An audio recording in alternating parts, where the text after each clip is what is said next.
카렐교를 중심으로 도시 프라하는 나누어지고 또 이어지죠.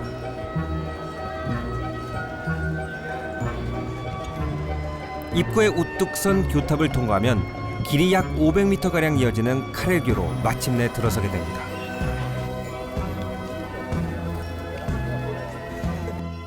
자, 드디어 프라하에 입성했습니다. 이것이 프라하 성에서 이 구시가지로 들어갈 때 거쳐야 되는 카렐 다리이죠. 아마 뭐 프라하에서 가장 유명한 곳이 아닐까 생각이 돼요. 강을 건너기 위한 다리지만 카렐교에 이르면 사람들은 정작 건너는 것을 잊습니다. 다리에 얽힌 전설과 역사를 더듬다 보면 발길이 늦춰져 오히려 그 위에 머물게 되는 곳이 카렐교죠.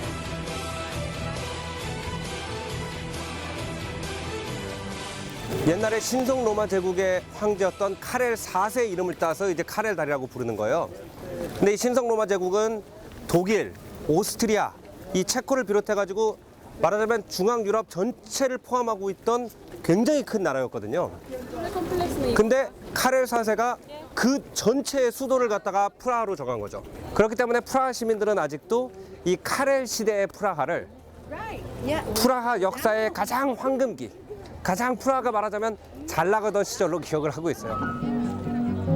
카렐 4세의 지시로 지어진 다리 위에 조각상들이 하나 둘 세워진 것은 약 17세기부터인데요. 마치 야외 전시장을 찾은 기분이 듭니다.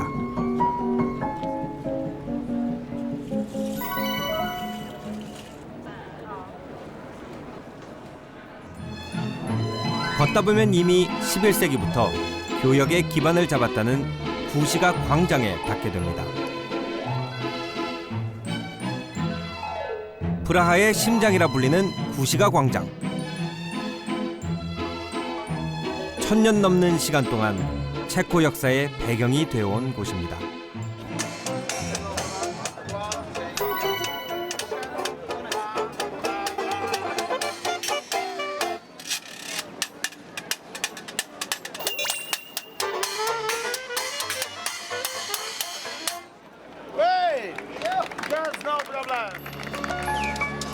시대를 달리하는 아름다운 건축물들이 사방을 둘러싼 광장에서 가장 많은 이의 관심을 끄는 것은 구시청사 건물입니다.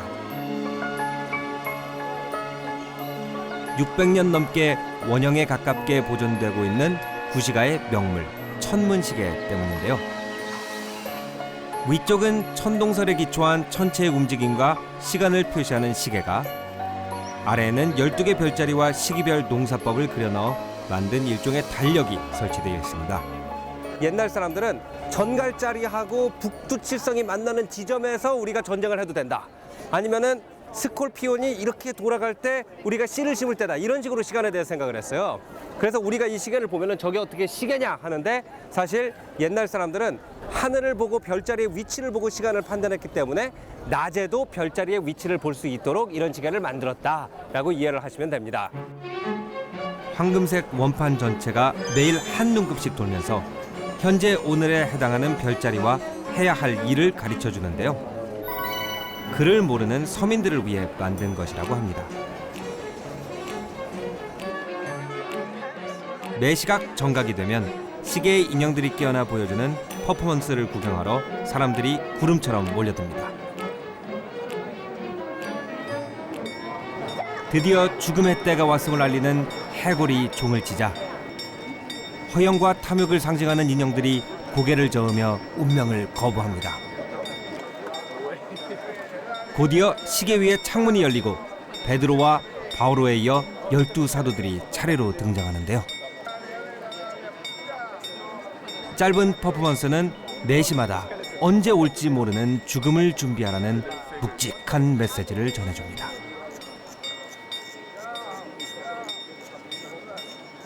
I'm telling you, I'm expecting something amazing, which is I'd not seen before. Yeah, this is why you came here.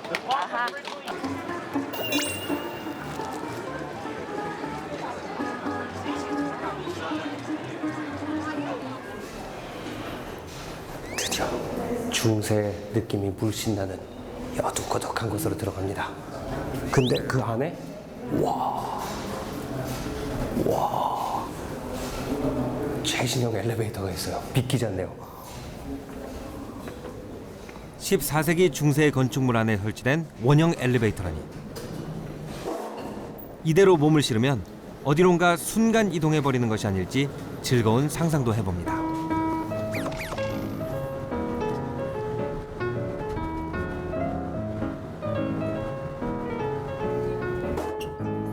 드디어 담숨에 올라온 전망대. 까마득한 높이 아래로 장난감 같은 세상이 펼쳐집니다.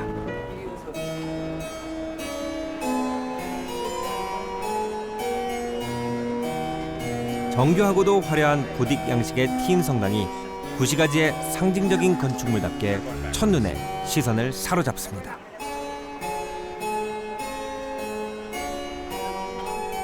약 9세기 말부터 역대 체코의 왕들이 기거해온 프라하 성까지 시원하게 바라다 보입니다. 유럽에 오면 항상 탑을 올라가게 되죠. 그 탑에는 3가지 종류가 있습니다. 대체로 교회탑이 있고, 제가 서 있는 것 같은 시청탑이 있고, 아니면은 성탑이 있어요. 근데 그것이 유럽의 중세기를 다스리던 3가지 권력을 상징하는 거예요. 성탑은 귀족의 권력, 교회탑은 종교의 권력, 그리고 이 시청탑은 시민의 권력이죠. 그래서 이곳은 실제로 우리가 와, 유럽 사람들의 공동체 의식이 부럽다 이런 말을 많이 하는데 그거의 근원지라고도 할 수가 있어요. 동서유럽의 교차로로 중세에 이미 유럽 최대 도시로 성장했던 프라하.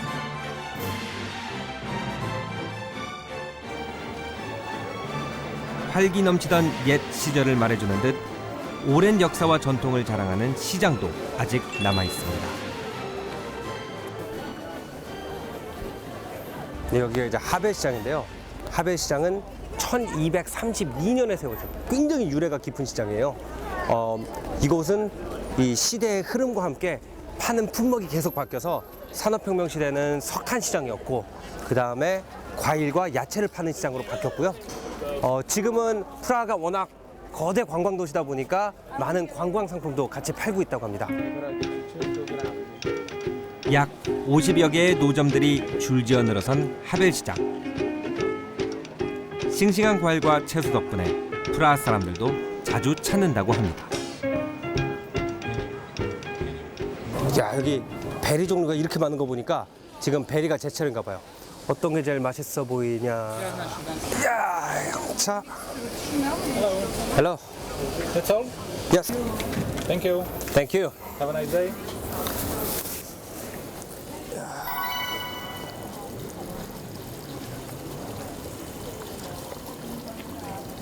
베리를 차가운 물에 딱 씻어가지고, 자, 제가 한번 먹어보겠습니다. 오, 시큼하네요. 상큼한 과일로 피로도 풀고 아기자기한 기념품도 고를 수 있어 여행자들의 발길이 속속 이어집니다.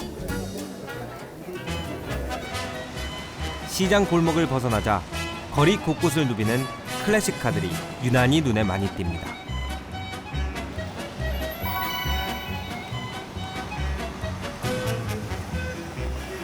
이 프라하를 좀 더 멋지게 구경하는 방법 중에 하나가 이렇게 클래식카를 타고 도시를 한 바퀴 도는 건데요. 저도 한번 클래식카를 타고 프라하 성 쪽으로 가보겠습니다.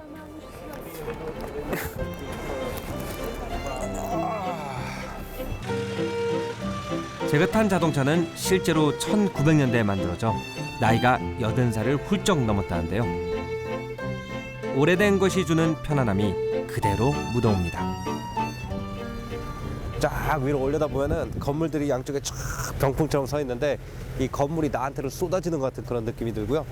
오늘 하늘이 파래서 그냥 이렇게 뒤로 젖히고 있어도 정말 좋네요. 미처 발길이 닿지 못했던 골목들 사이로 여유롭게 도시 탐험을 즐기다 보면 어느새 아쉽게도 조금씩 목적지에 가까워집니다.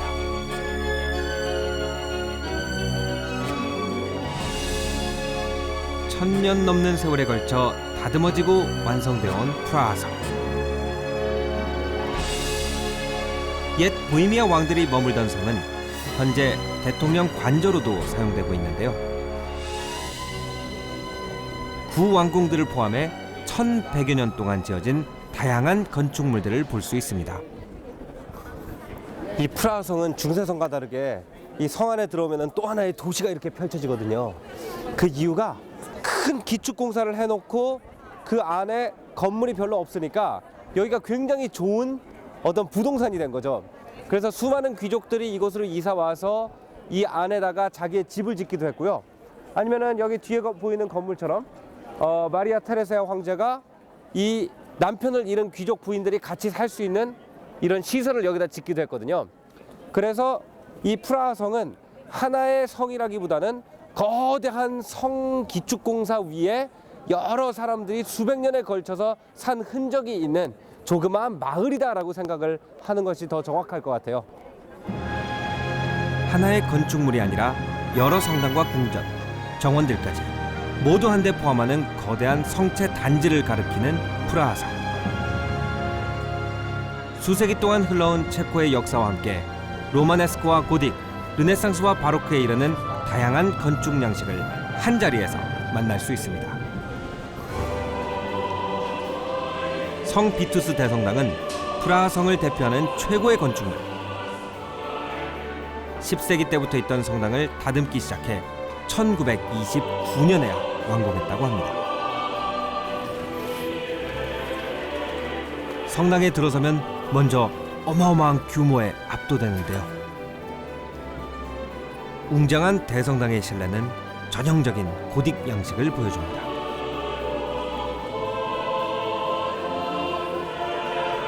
카렐 4세 때 본격적으로 재건축되다가 수백 년간 미완성 상태로 남아있었다는 대성당. 결국 지금의 모습을 갖추기까지는 무려 1000년의 시간이 걸린 셈입니다. 여기 있는 이 작품이 바로 그 성 비투스 성당의 자랑이라고 할 수 있는 이 성경의 최후의 심판 장면을 묘사한 이 스테인드 글라스인데요. 저 안에 조그만 유리 조각이 몇 개가 들어갔냐면 22만 6천 개의 조각이 들어갔다고 합니다.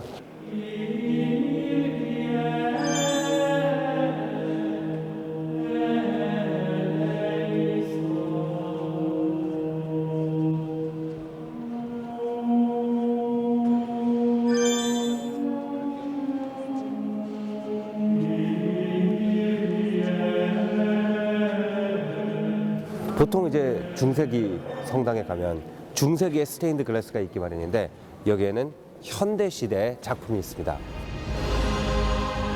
기존처럼 생유리 조각을 모자이크에 맞는 것이 아니라고 합니다. 다른 스테인드 글라스와 달리 유리에 직접 그림을 그리고 가마에 구워내는 과정을 반복하며 완성한 작품이라고 하는데요. 체코의 자부심이자 자랑인 세계적인 화가 알폰스 무하의 작품은 식물 덩굴에서 따온 장식적인 무늬에 우아한 색감까지 무하의 화풍이 그대로 드러납니다.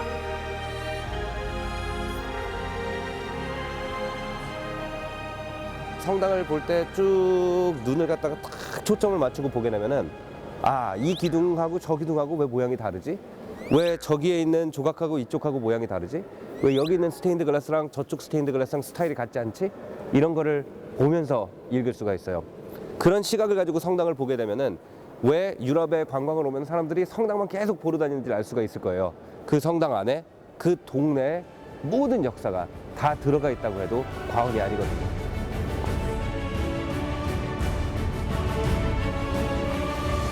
세계 최대의 웅장한 규모만큼이나 장구한 세월의 역사를 품고 있는 위대한 중세 유산 프라하성을 뒤로하고 저는 다시 구시가지로 향합니다.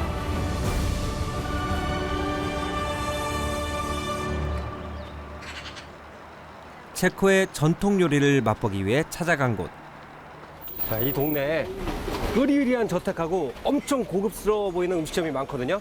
근데 제가 동네 펍처럼 생긴 곳에 온 이유는 바로 여기에 있습니다. 2011년, 10년, 9년부터 매해 최고의 요리 가이드라고 일컬어지는 미슐랭 가이드에서 추천한 집이에요.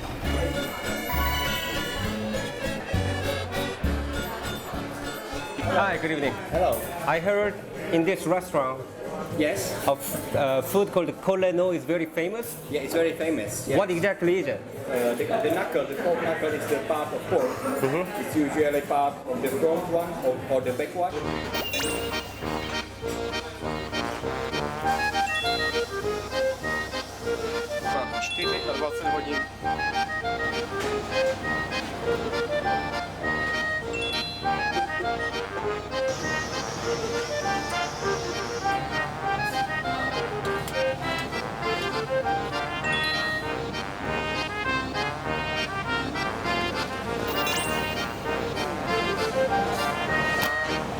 So there we go. Wow. I got some pork knuckle for you, right? Really big. 우리의 족발과 비슷하지만 삶는 대신 훈제로 익힌다는 게 다른데요.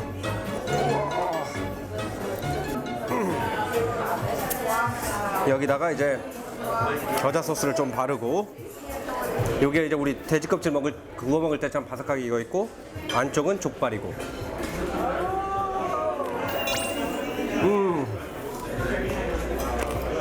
와우.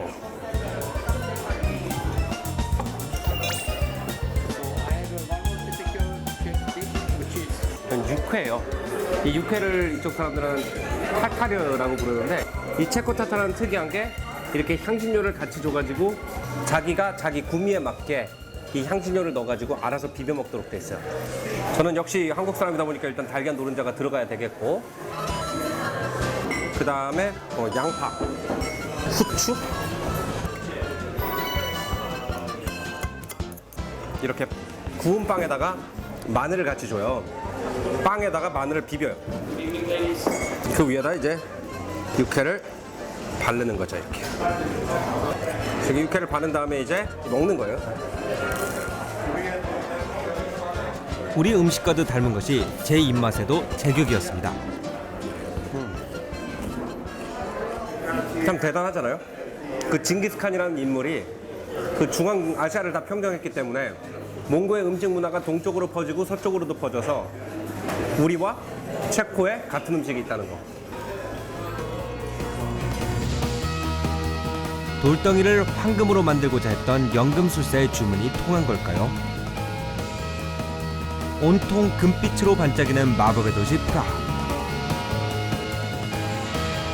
천년의 시간이 머무는 찬란한 프라하에서 저는 빛나는 추억을 안고 떠납니다.